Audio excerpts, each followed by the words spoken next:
बिस्मिल्लाहिर्रहमानिर्रहीम। अस्सलाम वालेकुम नाज़रीन कराम, ज़ुबैर शाह ऑफिशियल में खुश आमदीद। क्या साइंस टेक्नोलॉजी के ज़रिए मौत को शिकस्त दे सकेगी? और क्या टेक्नोलॉजी मुर्दा जिस्म को दोबारा ज़िंदा करने की सलाहियत रखती है? वैसे तो अगर देखा जाए तो ये एक बहुत ही नामुमकिन बात है, क्योंकि ज़िंदगी और मौत अल्लाह के हाथ में है। लेकिन हालिया जापान और जर्मन की कंपनियों ने दुनिया को हैरान और परेशान कर दिया है। एक वक्त था कि जब मौत को हतमी अंजाम समझा जाता था, लेकिन इन दो कंपनियों ने दुनिया का सबसे बड़ा कारोबार शुरू कर दिया है। वैसे तो मौत के बाद दुनिया में वापस कोई ना आ सका, लेकिन अब साइंस टेक्नोलॉजी के ज़रिए मौत को शिकस्त देने की कोशिशों में मसरूफ़ है।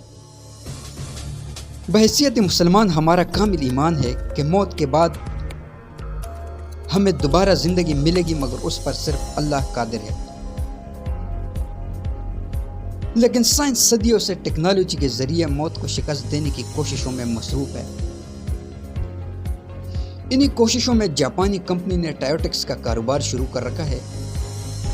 कंपनी ने दावा कर रखा है कि वो मुर्दा जिस्म को उस वक़्त तक संभाल कर रखेगी जब तक ये टेक्नोलॉजी मुकम्मल ना हो जाए जो मुर्दा जिस्म को दोबारा ज़िंदगी दे सकेगी। मुर्दा जिस्म को महफूज रखने के लिए टायोटिक्स का अमल दरअसल है क्या चीज़? इस सिलसिले में जो अमल इख्तियार किया जाता है उसे टायोटिक्स कहते हैं। ऐसे इंसान जो मरने के बाद अपने जिस्म को महफूज रखना चाहते हैं, उन पर यह अमल किया जा सकेगा। इस अमल में जिस्म से खून और कुदरती ज़रात मुकम्मल तौर पर निकाले जाते हैं और अंदरूनी अज़ा को फ्रीज करने के अमल से गुजारा जाता है। बाद जिस्म में एक ख़ास किस्म का केमिकल मुंतकिल किया जाता है ताकि जिस्म को बर्फ में तब्दील होने से बचाया जा सके। लाश को इंतहाई कम दर्जा हरारत वाले नाइट्रोजन गैस से भरे हुए स्टील कंटेनर में रखा जाता है, जिसका दर्जा हरारत 320 डिग्री फ़ारेनहाइट होता है। इस टेक्नोलॉजी के ज़रिए जिस्म को हज़ारों साल तक महफूज रखा जा सकता है।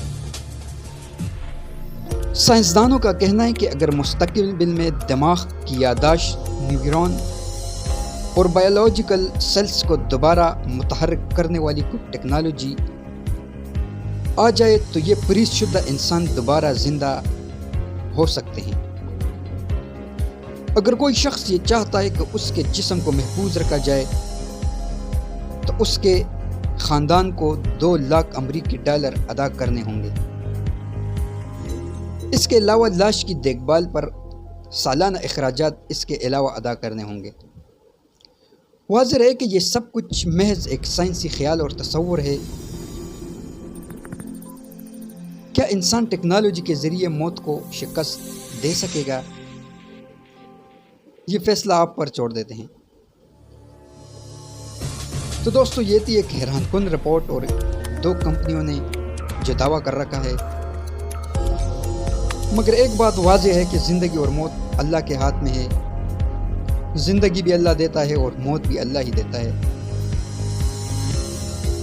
दोस्तों, चैनल को सब्सक्राइब करें, वीडियो को लाइक, शेयर और कमेंट ज़रूर किया करें।